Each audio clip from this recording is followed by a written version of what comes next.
Здравствуйте, уважаемые телезрители! Тема нашей сегодняшней программы – болезнь Альцгеймера. Еще в XIX веке академик Бехтерев писал, что счастье умереть, не растеряв разум по дорогам жизни, будет дано лишь 20% людей. Остальные, увы, к старости превратятся в злобных или наивных маразматиков и окажутся бременем на плечах собственных внуков и взрослых детей. 80% – это значительно больше, чем число тех, кому по бездушной статистике суждено заболеть раком, болезнью Паркинсона или слечь в старости от хрупкости костей. Для того, чтобы войти в будущем в счастливые 20%, постараться придется уже сейчас. Нехватка информации, связанная с деменцией, по-прежнему является проблемой и требует незамедлительных действий. Большинство людей ошибочно полагает, что это заболевание – нормальная часть старения. Сегодня узнаем, как же все обстоит на самом деле. Болезнь Альцгеймера – это заболевание головного мозга, которое характеризуется прогрессирующим снижением интеллекта, нарушением памяти и изменением личности. Различают ранние заболевания до 65 лет и поздние, после 65. При болезни Альцгеймера в ткани мозга образуются многочисленные бляшки, отложения амилоидного белка, вызывающие дегенерацию нейронов и их отростков. Диагноз делается на основании клинической картины после исключения всех сходных заболеваний. Полагают, что основное значение в возникновении болезни Альцгеймера имеет генетическая предрасположенность. Итак, еще раз назову, какая у нас сегодня тема. Тема болезни Альцгеймера. В студии у нас врач-невролог, заведующий неврологическим отделением клиники номер 1 Центральной городской клинической больницы, кандидат медицинских наук, доцент кафедры неврологии и психиатрии Института медицинского образования НОВГУ имени Ярослава Мудрого Павел Владимирович Стариков. Здравствуйте, Павел Владимирович. Здравствуйте, Светлана. Итак, что же все-таки такое болезнь Альцгеймера? Ведь деменция – это вообще слабоумие, да? Альцгеймер – это одно из проявлений. Один из видов вот этого заболевания. Причем особенностью болезни Альцгеймера то, что с возрастом увеличивается количество людей, которые теряют память, теряют интеллект, перестают сами себя обслуживать.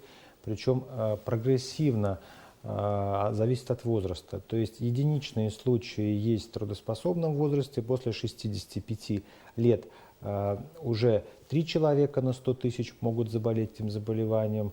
А если пациент старше 80 лет, то тогда заболеваемость в 10 раз поднимается, а дожившие до 90 лет у них риск заболеть болезнью Альцгеймера по сравнению с их 65-летним соседом возрастает в 20-25 раз. Почему, собственно, последние стали годы много говорить о болезни Альцгеймера? Потому что мы стали жить дольше. Угу. А как же вот долгожители? Мы стремимся к тому, чтобы люди жили до 100 лет. Вопрос напрашивается. Можно дожить и здоровым до 100 лет, просто надо предпринять определенные шаги. Каждый орган, каждая система организма страдает точно так же, как гвоздь ржавеет, дерево засыхает. Точно так же в организме есть процессы нормального старения и патологические. Так вот, болезнь Альцгеймера, как все другие виды деменций, это болезнь.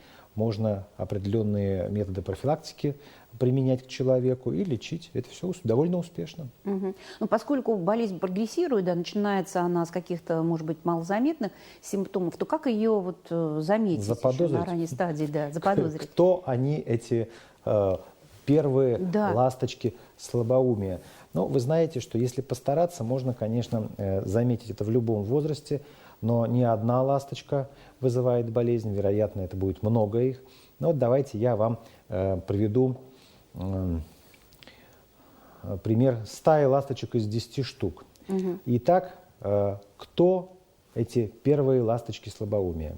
Если вы вдруг болезненно стали воспринимать критику в то время, когда сами часто критикуете других, вам не хочется учиться новому. Скорее вы почините старый мобильный телефон, чем разберетесь в современном смартфоне, которым пользуется ваш сын или внук. Вы частенько говорите фразу «а вот раньше» и ностальгируете по старым временам, живете в своем прошлом, а современный век не хотите оценивать и воспринимать. Вы готовы с упоением рассказывать кому-то о чем-то, что интересно только вам, несмотря на то, что вашим собеседникам скучно, главное то, что вы говорите об этом. Вам трудно сосредоточиться. Начинаете читать серьезную книжку и бросаете ее, потому что проще читать беллетристику, чем разбираться в какой-то современной проблеме. Шестая ласточка. Если вы вдруг начинаете говорить, что вы понимаете, как управлять страной, хорошо разбираетесь в экономическом процессе развития государства, могли бы управлять государством, и предлагаете свои выводы, хотя вы никогда не занимались вот в этой сфере деятельности, то вы могли бы быть и литературным критиком или спортивным судьем. Это шестая ласточка. Слабоумие это не показывает, потому что человек интеллектуален. Из двух фильмов, если вы выберете мыльную оперу, а не серьезный фильм культового режиссера, зачем разбираться в фильме «Сталкер», если можно просто посмотреть бразильскую оперу, да? Поэтому она же гораздо проще. Это седьмая ласточка. Под вас все подстраиваются, а вы не хотите подстраиваться под людей. Это восьмая. Девятая. Ритуалы. Но это не только там, пятачок в башмачок или переплюнуть через правое, через левое плечо, а не можете выпить свой утренний кофе, что только из этой чашки. Если дети эту чашку не помыли или не дали, или чашка куда-то делась, значит кофе не было, день не заладится. Это ритуал, это не совсем правильно. И временами, если вы замечаете, что вы тираните окружающих, если у вас есть вот эта стая ласточек, вот эти первые ласточки, задумайтесь, может быть что-то поменять, а если не получается, пора бы обратиться к доктору. Угу. Но вот если заподозрили, в этом вообще есть смысл? Можно ли это как-то откорректировать? Безусловно. Почему? Потому что есть определенные профилактические меры. И почему надо заниматься лечением? Дело в том, что если еще не развилась деменция, в том числе и болезнь Альцгеймера, если еще не развилась, есть только нарушение памяти, пациент сам себя кормит, сам одевается, сам осуществляет свою жизнедеятельность, то дело в том, что через 5 лет только 25% таких людей с нарушением памяти через 5 лет, каждый четвертый останется на том же уровне, а 3/4 ухудшатся вплоть до дементных расстройств.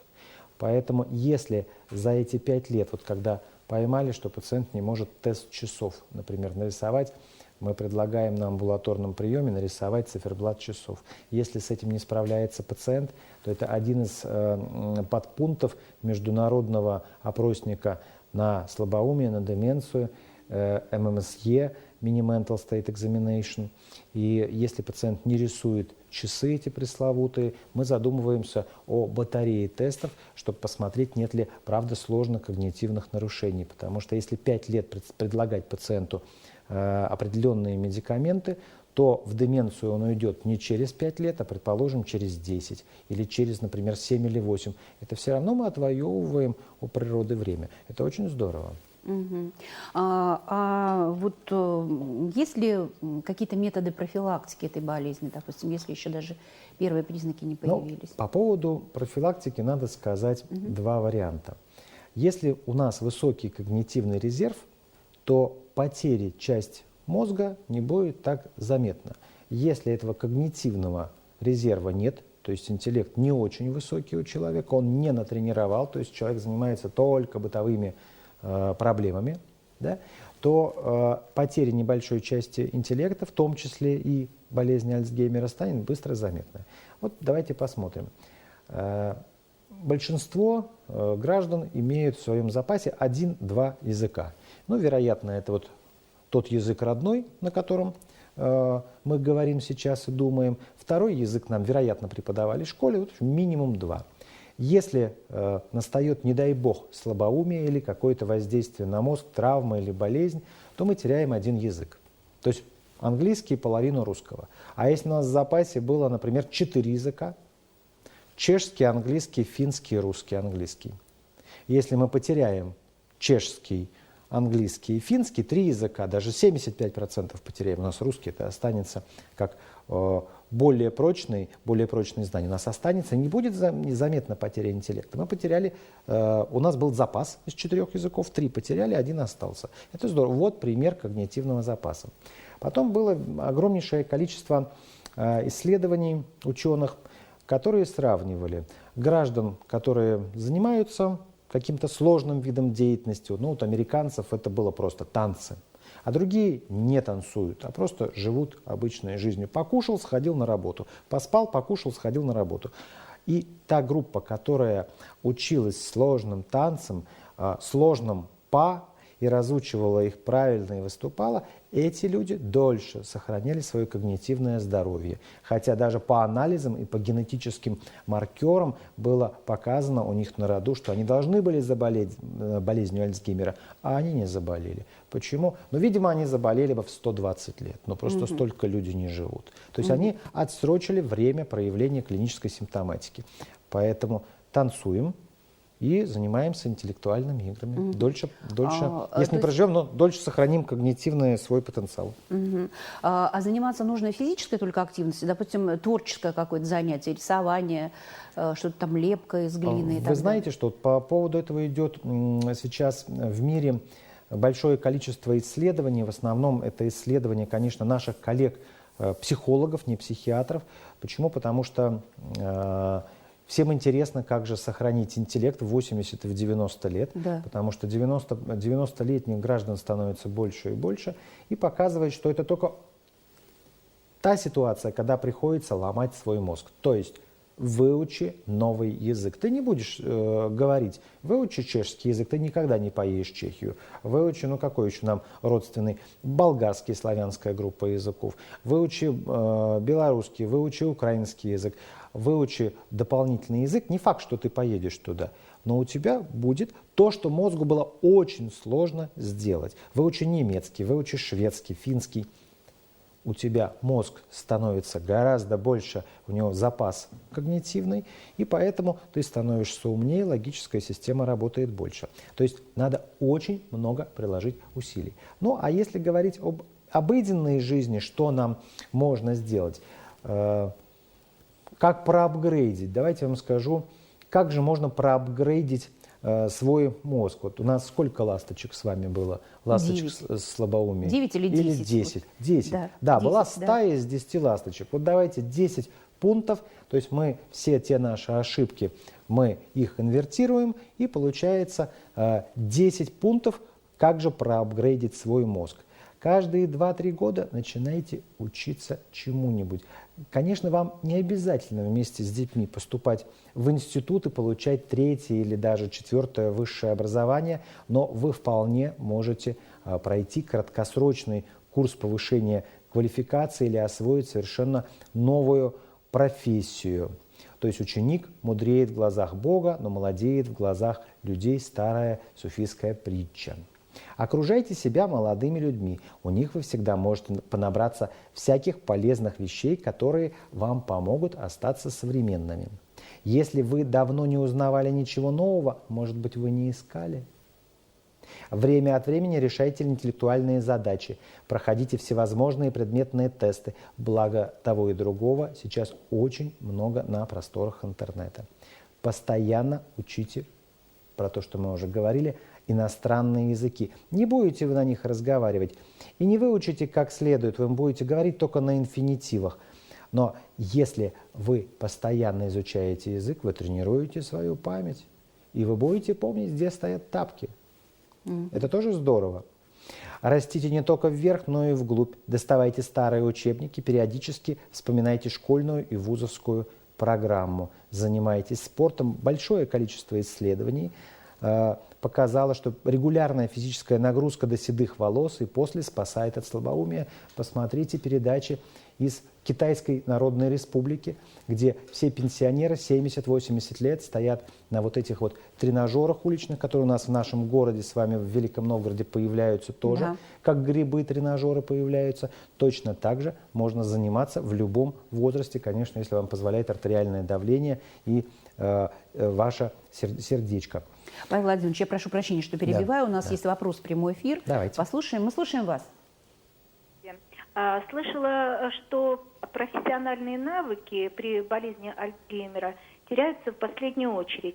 Действительно ли это так? Да. И еще, помогают ли кроссворды? Нет.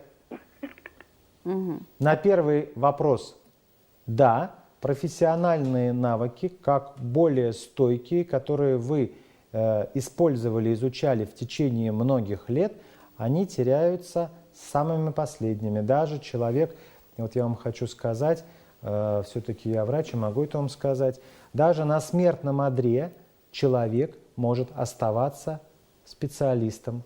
Обратите внимание, во многих художественных и документальных фильмах, когда умирающий царь или король передает своим детям напутственные слова, он пытается в последние секунды своей жизни управлять государством. Он теряет эти навыки последними. Кроссворды не помогают, были исследования, это не мое мнение, это интересовало очень многих ученых, проверили, нет. А вот изучение языков, да, помогает? Ломать мозг. Язык изучить сложно, кроссворды нет. Язык очень сложно, поэтому мозг развивается, увеличивается память. Со скрипом, вы представляете, что это такое, апгрейд мозга? Два нейрона должны соединиться новыми дендритами, новые ростки двух клеток должны соединиться, вырасти. Неужто вопрос, кто растет на грядке оранжевого цвета, поможет соединиться, законнектиться нейроном? Нет. А выучи-ка китайский язык с его тональностями. Тут, вероятно, этих коннекций будет больше и больше. Вот вам и сравнение. То есть необходимы определенные усилия для изучения новой информации. Как в спортзале. Спорт для мозга. Да. Грубо говоря, Да. изучение чего-то нового. Да, Вы знаете, к нам заранее пришло очень много вопросов, но я боюсь, что мы ответим только на один от Веры. Она пишет, что страдает гипертонией, давление меряет каждый день. Зимой этого года заметила ухудшение памяти. Бывают сильные головные боли на неделе несколько раз. Обезболивающее помогает не всегда. Когда давление в норме, головная боль сопровождается тошнотой и головокружением. Первый провал в памяти был 12 сентября, не так давно. Вера пишет, что помнит какой-то промежуток времени в течение дня, как будто не помнит, как будто его стерли. Второй приступ был 21 сентября. Занималась домашними делами, все понимала. Потом спрашиваю мужа, пишет Вера, а кто это сделал? А он говорит, что я, а я не помню. И потом не могу вспомнить. Еще у меня теперь болит голова в правой части и печет. Правый глаз стал хуже видеть, спутанность сознания. Я путаю, когда что произошло. При этом Вере 43 года. Я не знаю, что со мной. Что делать? В данном, значит, ставить диагноз по телефону нельзя. По телевизору, да. Но по телевизору. Заряжать воду тоже нельзя по телевизору, кстати. Да, не помогает. Вот, не помогает. Вот. Хотя стране почему-то помогало некоторое время. Ну, но то были дикие 90-е. Сила Тогда внушения. помогало. Сейчас нет. Так вот, дело в том, что вот в этом вопросе у нашей новгородки содержится 8 симптомов неблагополучия. Это очень много. Их настолько много, что поставить диагноз по телевизору невозможно. Это повод для обратиться к врачу-неврологу и рассказать, потому что здесь может быть несколько вариантов. Может быть болезнь. Поэтому к доктору. И не обязательно Альцгеймера. Ну, рановато, потому что после молодых дементных крайне мало. И есть деменции при других соматических заболеваниях. Заболевания щитовидной железы, например. Ну вот очень часто пишут, что Альцгеймер – это наследственное заболевание. Вот насколько это действительно так? Вы знаете, что наследование, во-первых, 4 теории, и не доказано, что какая-то из них самая важная. И амилоид, и тау-протеин. Вот, поэтому говорить о наследовании очень сложно. Вот ученые до сих пор спорят, какая же теория самая главная. Но сказали амилоид. Но дело в том, что провести аналогию, почему амилоидные бляшки и почему начинает стареть мозг быстрее, Почему он атрофируется? Вот этой прямой связи, корреляции нету.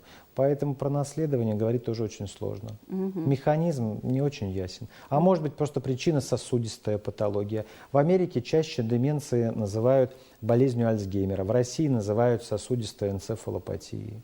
У нас поменьше живут, у нас в основном фактор гипертонии, атеросклероз. У них есть пожилые люди, называются Альцгеймером. Возможно, мы успеем еще один вопрос озвучить. Татьяна пишет, что бабушке 82 года, часто болит голова, особенно по утрам. Пьет бабушка таблетки, чаще всего проходит.